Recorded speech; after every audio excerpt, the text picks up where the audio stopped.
દક્ષિણ ગુજરાતમાં આજે ભારેથી અતિભારે વરસાદની આગાહી। નવસારી, વલસાડ અને ડાંગમાં વરસાદનું ઓરેન્જ એલર્ટ, તો સૌરાષ્ટ્રના 3 અને દક્ષિણ ગુજરાતના 3 જિલ્લામાં યલો એલર્ટ।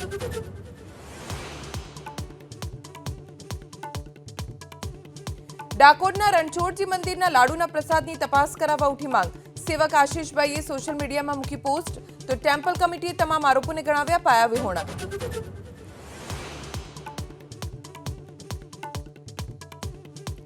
जम्मू काश्मीर में विधानसभा की चूंटणी बीजा तबक्काનું मतदान शुरू। 6 जिल्लाની 26 બેઠક પર मतदान। उमर अब्दुल्ला, तारिक हामिद और रविंद्र रैना भावी ईवीएम अध्यक्ष कैद।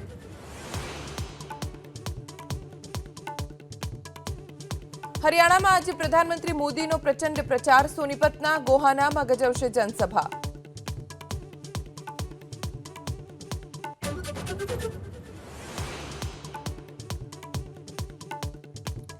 भाजप सांसद कंगना रनौते 3 कृषि कायदा फरी लागू करवानी करी मांग, तो भाजपे गणाव्યું व्यक्तिगत निवेदन। कांग्रेसे कह્યું जवाब आपशे हरियाणा।